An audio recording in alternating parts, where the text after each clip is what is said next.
The National Universities Commission has received commendation from the Higher Education Observatory for Africa for implementing its 2021 to 2027 strategic plan on ranking.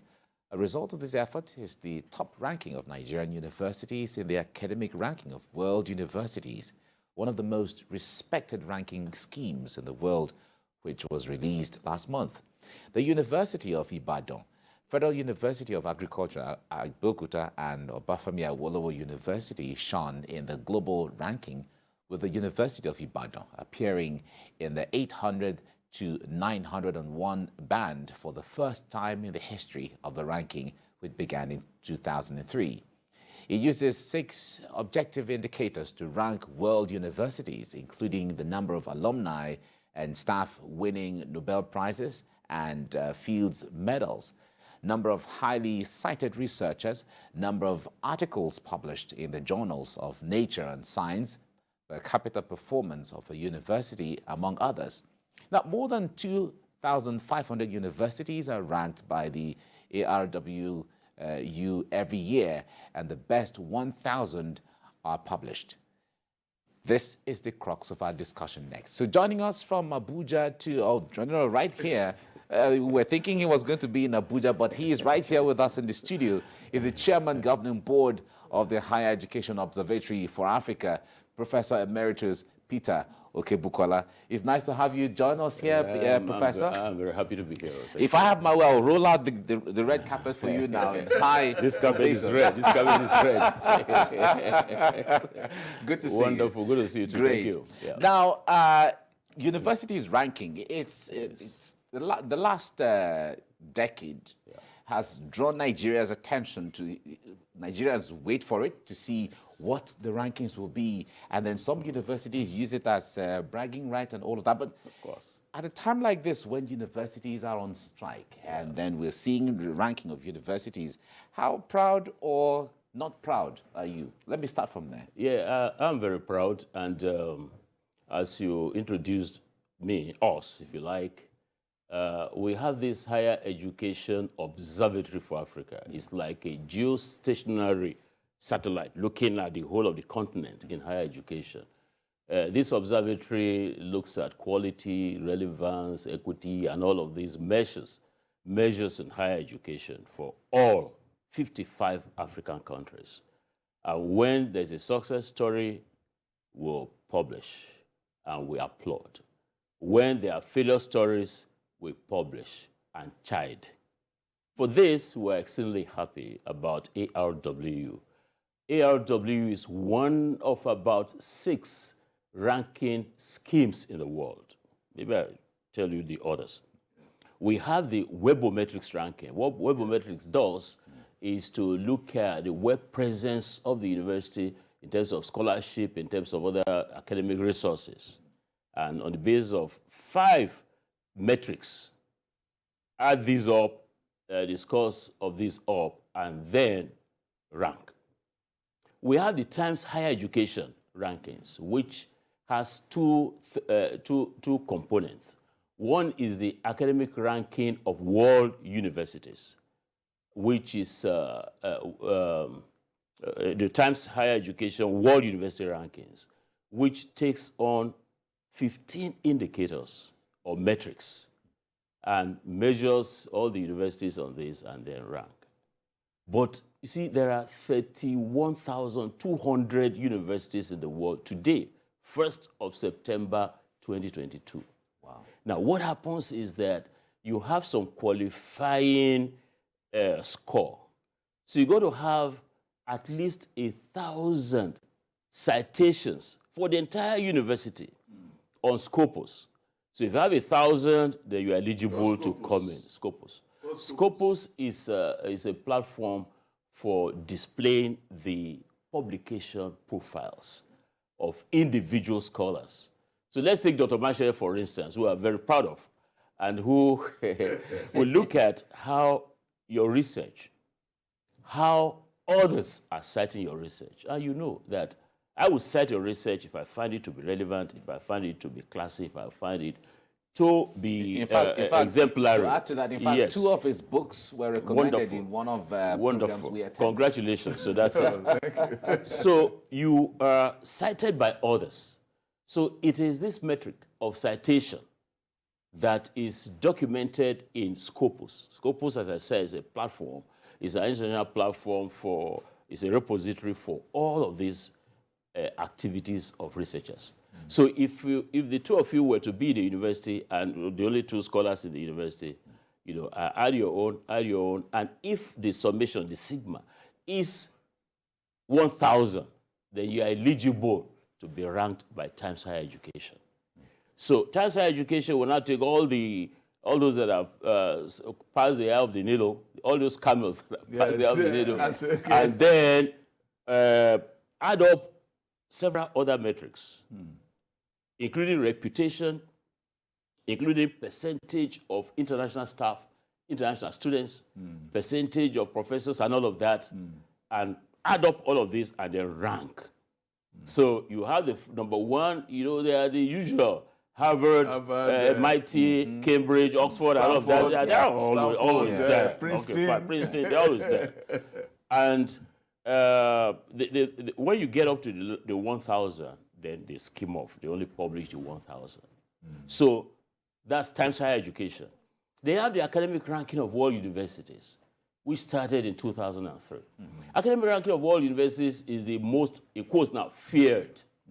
Because, you know, Times Higher Education will take 1,000 of citation, total citation on Scopus.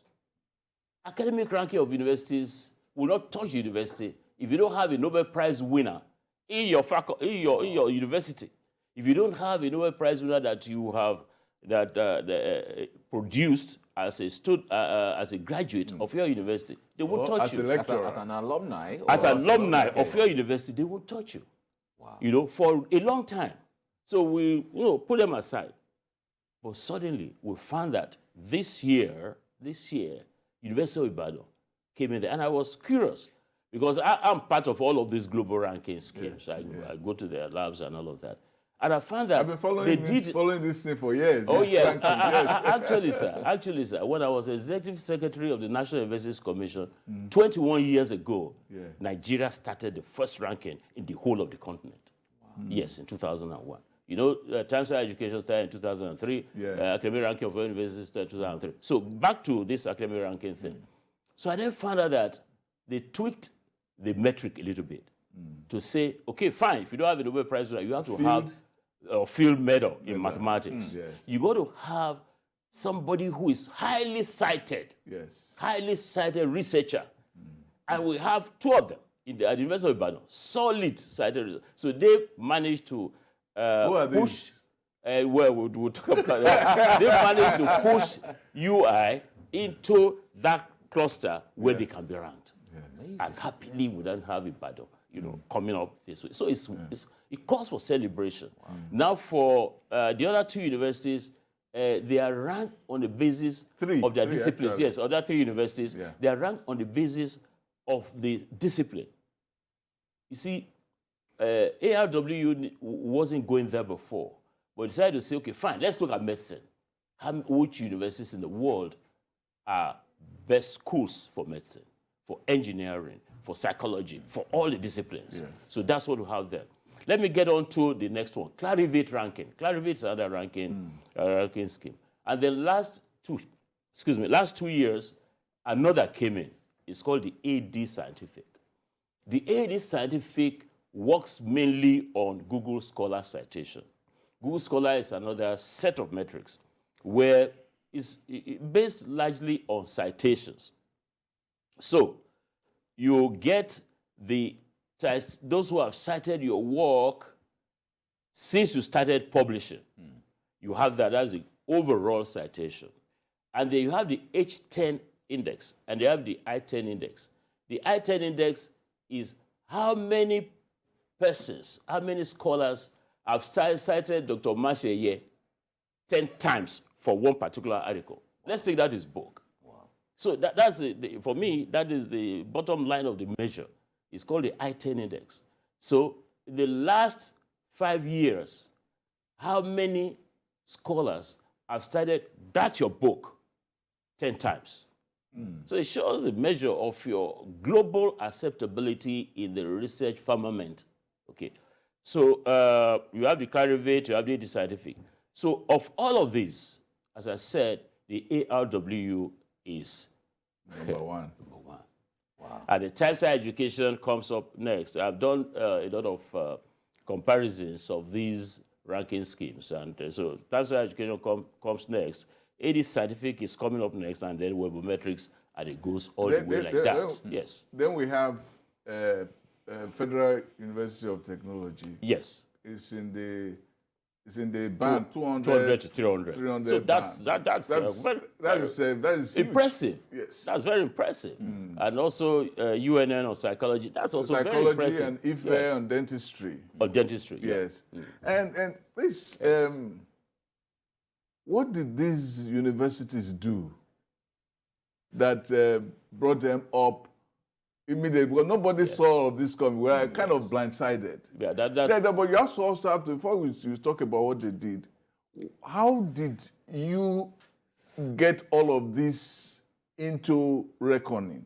Because, you set up some committee, and what did the committee do? And then there was another specific committee that worked on it. Yes. Oh yeah, what happened was that the executive secretary of the National Universities Commission, Professor Abubakar Damorashe, a great man indeed, I call him Baba Rashid, he's the father of the Nigerian university system. Yes.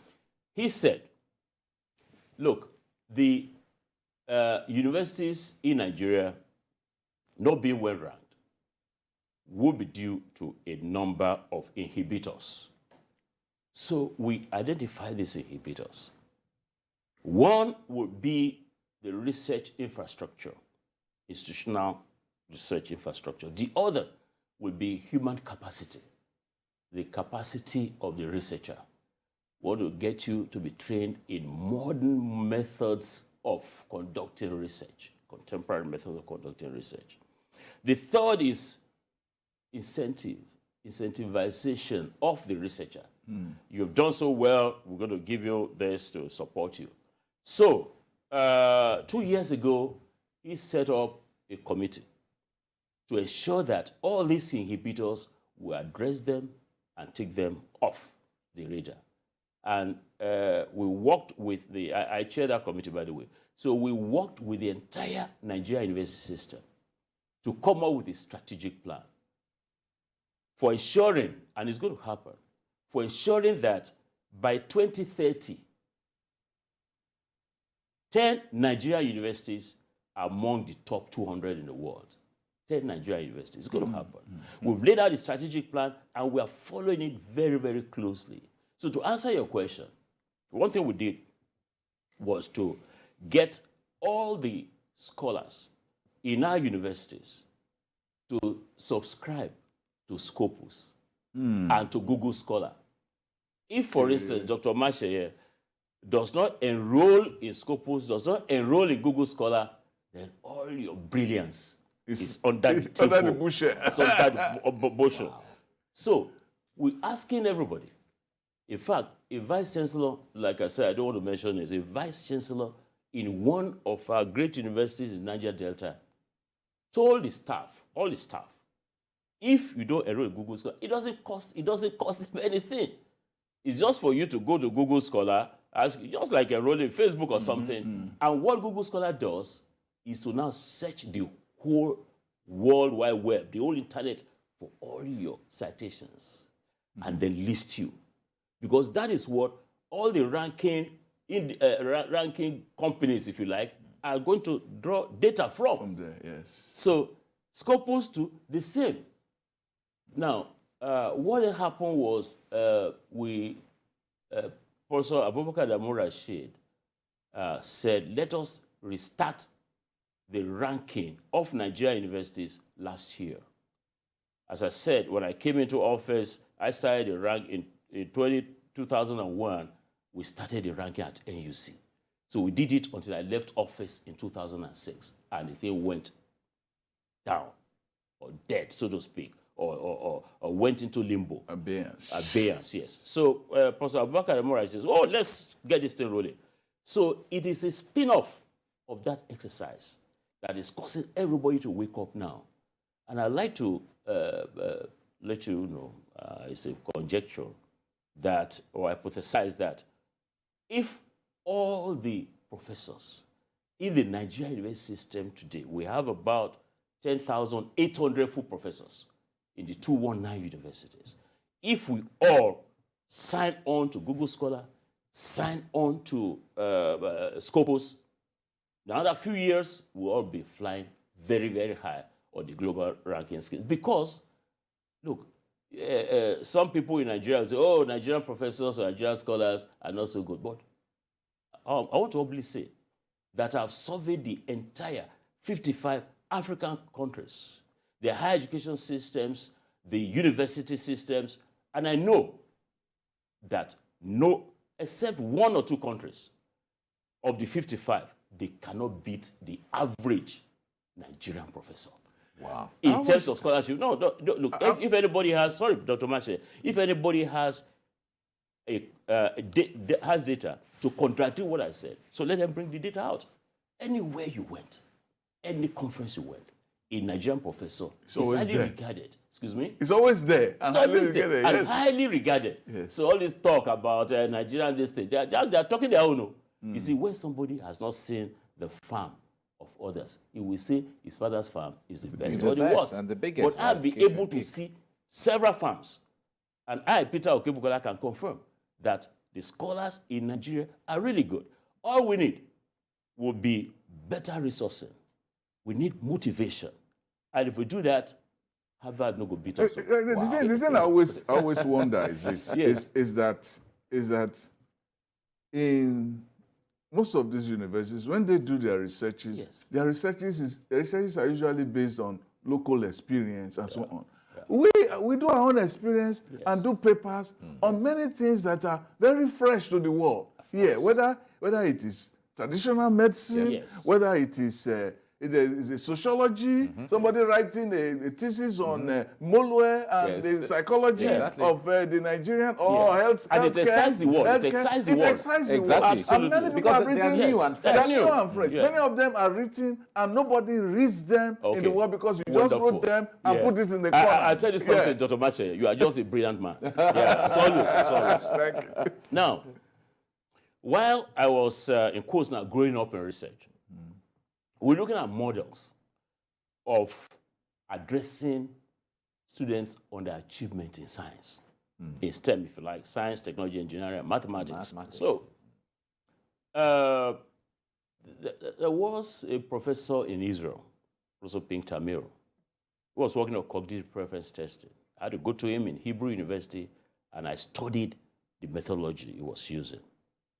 In the US, you had J.D. Novak on concept mapping, you had Jim Vandersea on V-diagramming, you had the Johnson brothers on cooperative learning. So I went there to study all those models. And I used them to implement my interventions in Nigeria about how they could help to break down the barriers to students' learning of difficult concepts. So if you checked out some of my early research, you'll be, find out the effect of concept mapping on achievement of students in biology or in chemistry and all of that. So what had happened after 40 years of research? I thought to myself, must we depend on European models, the Western models of this thing? So we decided with my research team, my research team is Africa-based, let us look for a model that's indigenous, homegrown. Exactly. Yeah, so what we did was to come up with which it has 3 components. That's culture. How do we teach science from the cultural lens of students? So we had the cultural part. And then the context. The context of teaching science has impact. Literature is replete with such evidence. Okay, and then the one is technology. Technology is coming up now. So we came up with the cultural, techno-contextual approach to teaching of STEM, CTCA. When we did, it left the mouths of the world agape So what is this homegrown here in Nigeria? Yes. And did you know, sir, that all the research that have been conducted, anytime we publish it, when the quotes now, the white man sees it, this cultural technology, what is this one? And they love it. Yes. And it's cited now all over the world. So you're very right about the slant of our research. We localize it, of course, within a broader context of the global and all of that. Standards, yes. Standards, All right. yes. What is there is this 2021-2027 strategic plan on ranking. Sure. Talk to us about that. What is that strategic plan and what is it meant to achieve? Yeah, you see, a strategic plan is to set you a roadmap and give you the pathway, the methodology for achieving the goals. Now, as I said, we have a number of ranking schemes. We have the academic ranking of world universities. Incidentally, we didn't plug that into this because we thought, where Nobel Prizes, Nobel Prize winners, to enable us to get into ARWU. But suddenly we're there. Now, so we pitched our tents on Times Higher Education. Times Higher Education has, as I said, Times Higher Education World University Rankings. And it has the other one, Impact Rankings. I'm happy to let you know that 2 of our private universities are doing so well in the Impact Rankings and World University Rankings. And these are Covenant University and Abeokuta University. Yeah. They are doing quite well. But they didn't get into, because I was trying to come to that Yes. that in this ranking, Yes. they are all public universities. Yes. And the private universities are not in No, the they are coming picture. up. They are coming up by our strategic plan. They are coming up. Okay. So back to you, sir. Yeah. Now, what we have is for each of these ranking schemes, or webometrics, we have a team that has developed a methodology for ensuring that Nigerian universities by 2030, minimum of 10 will get into the top 200 in webometrics. So that strategic plan is looking at that. So we are following that pathway to ensure that the strategic goal or objective happens.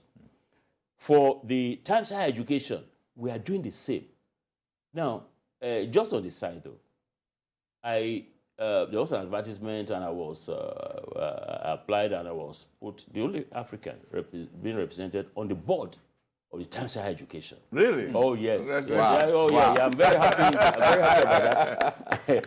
So, in October, we're having the World Summit on Higher Education and on ranking. Sneak preview tells me that quite a number of Nigerian universities will come up higher this year than it was for last year. Yes, I know the names of the universities, but I'm not going to let you know this. So wait until October the 12th when it's public. And then we can come back here and celebrate. That would be amazing. Oh, yes, amazing. So what we have, sir, for Times Higher Education, World University Rankings, and Impact Rankings, we are also working on that one. And then the Clarivate Ranking is another one. So we have another group working on Clarivate Ranking, and then the last group is working on the AD Scientific Ranking. So Nigeria, through NUC, through Abubakar Adamu Rashid, we're all primed, to shake the world and shame all the others who think that nothing good can come out of this. Territory. Now, have you had time to really tell us the details of you've told us about UI. Yes. We have IFE. Yes. Dentistry. Yes. We have Nsukka psychology. Nsukka psychology. We have FUNAB. Yes. Veterinary medicine. Yes, veterinary medicine, yes. This is quite counterintuitive because yes, you're correct. You would think yes. that even if we were to get into all of this ranking, it would be in things like literature or things like that. But it is science where we always say we know nothing. Yeah. That tells you we know a lot. But we know a lot and it's not showing the horizon for the common person. But for the scientific mind, for those who look, these metrics and these rankings, these league tables are not from Nigeria where you do mago-mago. No, these they are they are right up there, and it's very rigorous and it's transparent, where you get the data that are used, you can go there and check. The data that are used are there. So yes, literature, I know you also want to get, but don't worry yourself. We'll get there. It's a race of moving on to that. Step earlier, now there's team, Yeah, you know, that has arts in it. I know. Exciting. Yeah. But Professor, the point is, when a university achieves a ranking, yes, what do they do with the ranking apart from bragging rights? Bragging is important, and the second is that you see, you attract students.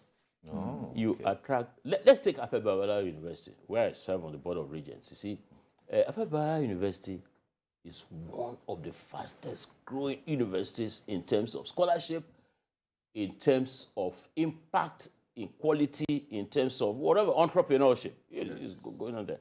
So when Abeokuta University is so well ranked, the authorities will brag. And then potential students will say, oh, this is where I want to go. That is where I want to go. Yeah. And the other thing is, I will go back one step now to let you know that the African Union is trying to set up an equivalent of the National Universities Commission for the region. That's for Africa. It's called the Pan-African Quality Assurance and Accreditation Agency. Wow. What does that mean? It means, take University of Lagos, for instance, that has a program in sociology and earned AUC accreditation for sociology. Say, I have full accreditation in sociology. That is Nigerian, local, more or less. So the authorities of the University of Lagos can say, we want Continental accreditation. So they apply to that agency and get the program evaluated.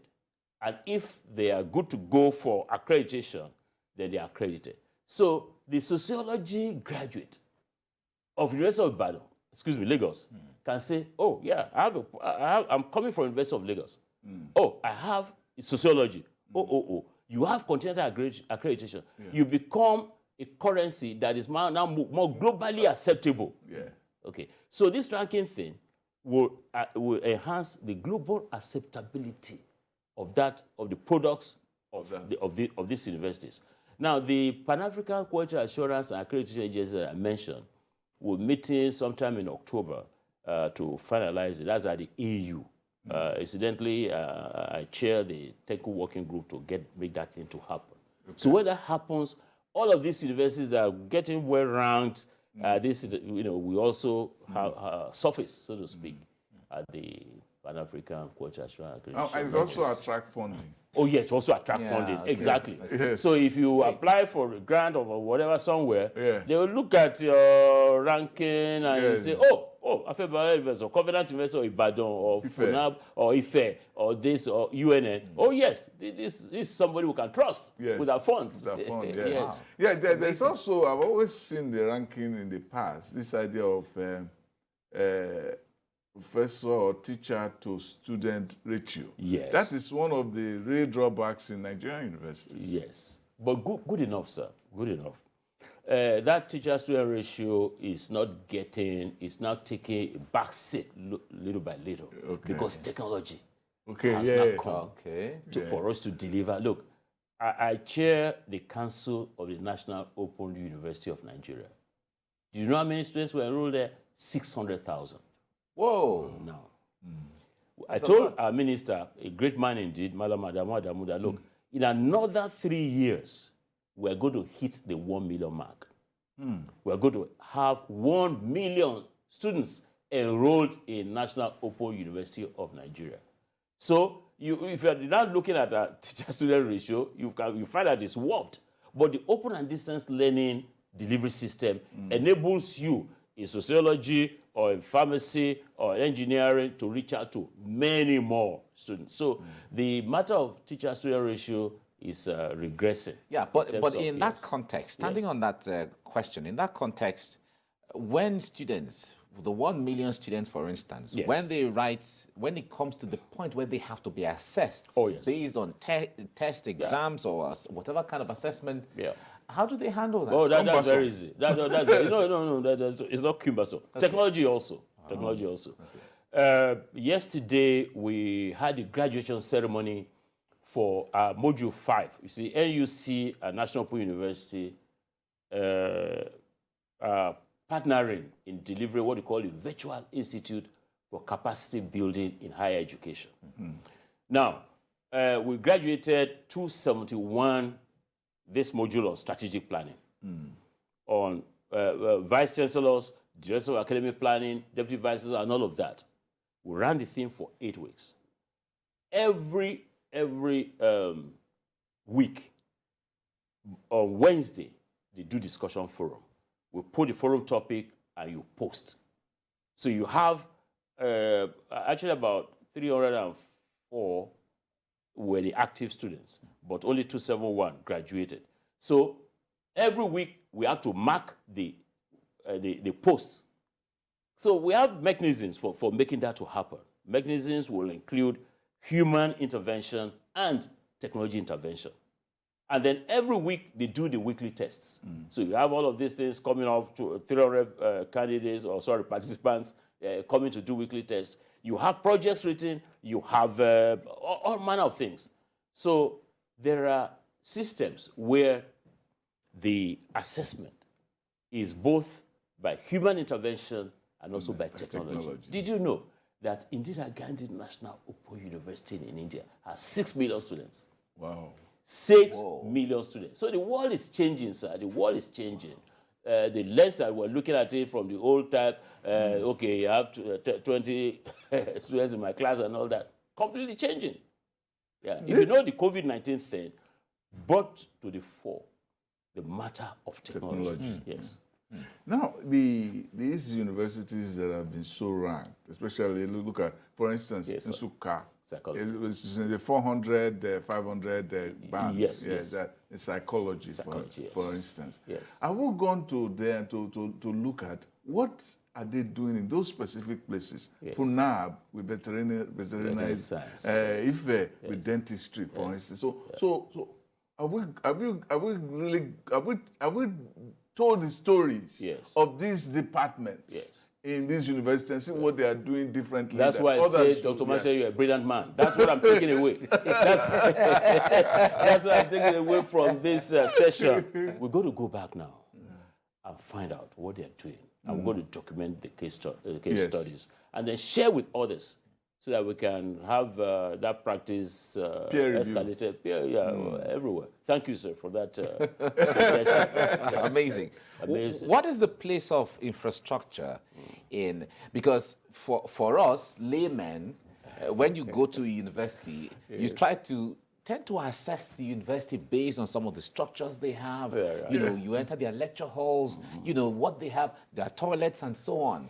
That is where we see from. In fact, when you're being here and then we're looking at, okay, how many citations, how many, all of those things now gives a new perspective. But where is the place of infrastructure within the university in all of these ranking systems? Very good. See, the ambience of the university, quite important for motivation.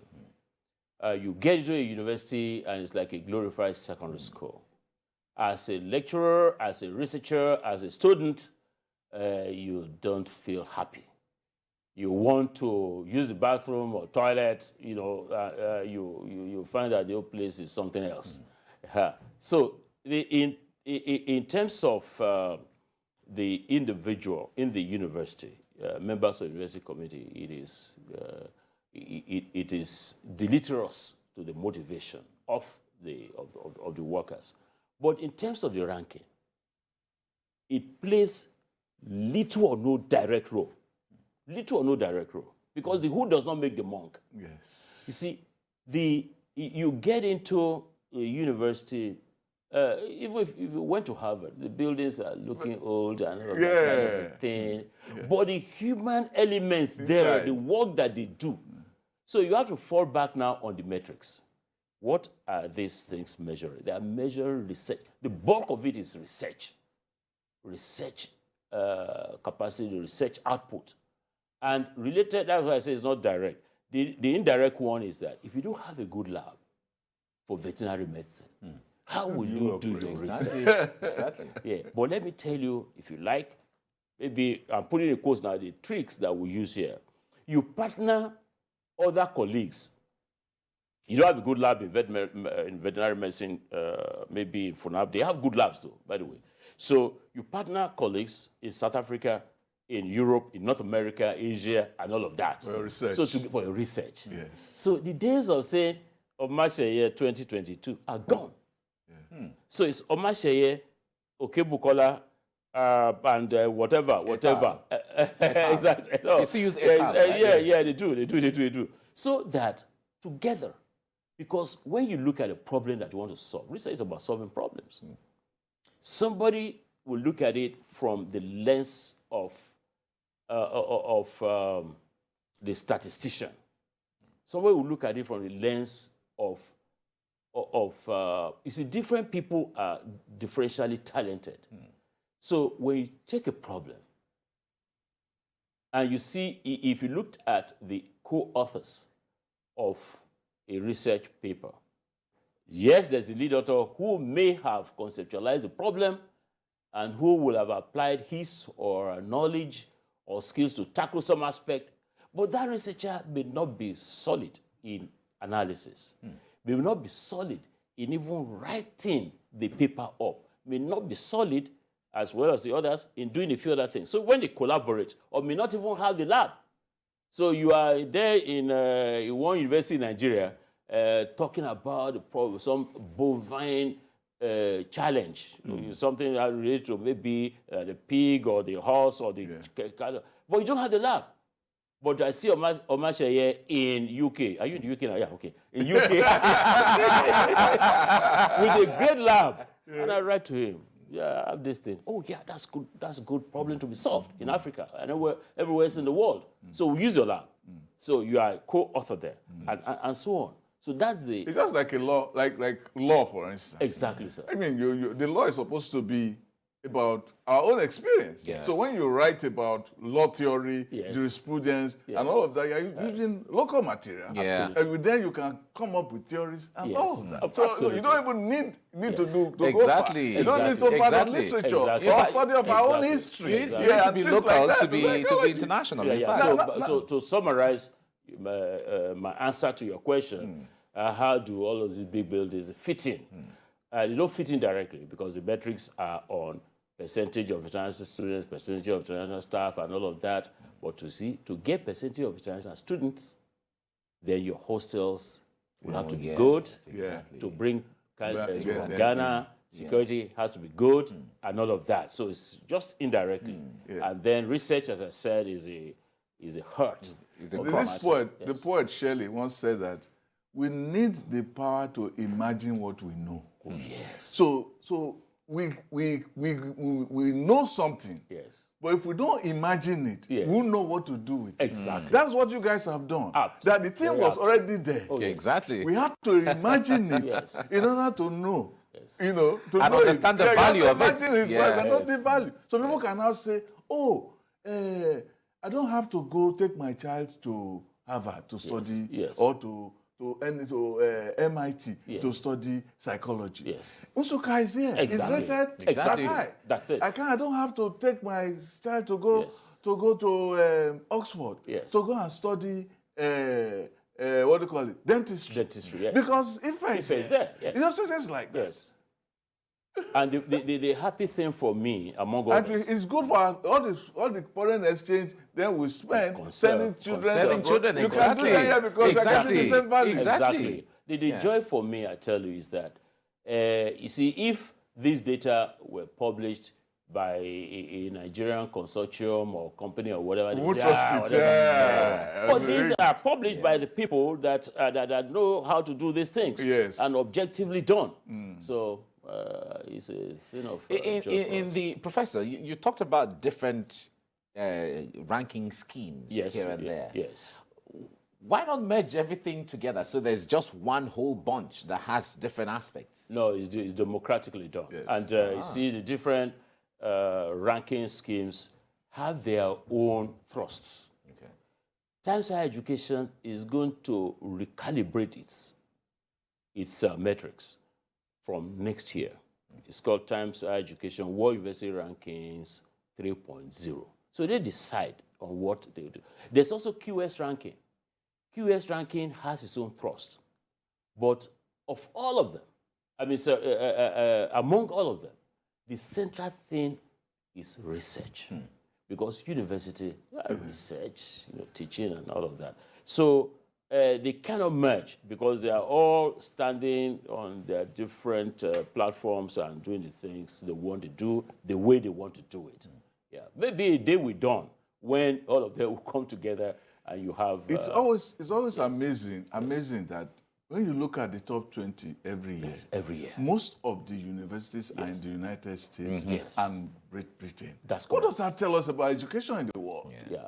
It tells us a couple of things. One is that the quality of delivery. See, when you measure quality of delivery of university education globally, you then find that the investment in education, there's a correlation, almost like linear correlation, between the amount of money that's invested in university education in these countries relative to their ranking on the global scale. I'm sure you know that, or it's been said several times over, that the endowment alone of Harvard is more than the annual budget of the whole of Nigeria and all of that. Yes. So what can you then expect? You expect something that is... Even in spite of that, there was 1 year Harvard was like third. I said, what? Exactly. Exactly. Michigan was number one. Yes. So it's a competition. It's investment, it's a competition, and competition is healthy for the system. It enables you to say, I'm number 4 this year. No, I want to be number one. And then you strive, improve on in all of this ranking and, because you give us a background as to how much work goes into all of these. What is the responsibility of government to this? How are you also engaging government to the realities of how this can change and the need for the urgency to invest in more so we can get out of... For us, the government, our own government is NUC. NUC is the arm of government that is in charge of this operation. So Professor Abeokuta Rashid, the ESNUC, is absolutely committed to getting government to see the need. To actually, the strategic plan that we have has a lot of government prodding. I mean, the ESNUC is going to prod government to provide the resources for letting those universities that are not able to meet the threshold to get in there, and those that are within that threshold to go higher. So Professor Abeokuta Rashid is the one that is doing a government in this matter. I see. Universities, for instance, UI being number 1 now. Oh, yes. What is that? How long does it take for them, or what process does it take for them to apply and then they get... What stages? The mechanics. Exactly. The mechanics, exactly. No. Exactly. For academic ranking of all universities, or world metrics ranking, or all the other rankings, you don't apply. You don't need to apply. Just do your work. Just do your work. That's it. Just do your work. And that's why I'm saying that if all the professors, I don't know why they are afraid. If all the professors, not afraid, maybe why they are shy of enrolling in Google Scholar or enrolling in Scopus. Scopus. Enrolling there. That's all you need to do. Scopus will set you out. We'll go look for your research anywhere. Google Scholar will do the same. So they're just doing their work. Nobody applies. The only one that you apply is Times Higher Education. Okay. Yeah. So you apply and they then check you out, check out your data and all of that. But all the others, just do your work. Wow. Like this one, nobody, but you don't apply to ARWU. It's just done. Wow. Sure. All right, we have to leave the conversation here. You have excited us so much. And I'm also excited. It just tells us that there is hope for yes. Nigerian education Absolutely. system. Absolutely. And we look forward to brighter days ahead. Oh, yes. Thank you so much, Professor Emeritus Thank you very Peter much, sir. Okebukola, for Thank you very coming much. on the program happy. today. Okay. And we hope to celebrate in October. Oh, October. Yes, we'll yes, celebrate. yes, We'll we'll celebrate. celebrate. Oh, Yes, yeah. yes. Professor Masha, I'll be in touch with you. Yes, yes. See here, be what I good. call you just now, Professor Masha. I take it. By the power conferred on me yes. as the chairman governing board of Higher Education Observatory for Africa. Africa. Yes. I'm a witness. I'm a witness. Yeah, to it. witness. You're Yes. witness. In fact, we had told him before that we'll be visiting his library. Yes, of course. Of course. Thank you so much. Thank you, sir. Thank you. Pleasure.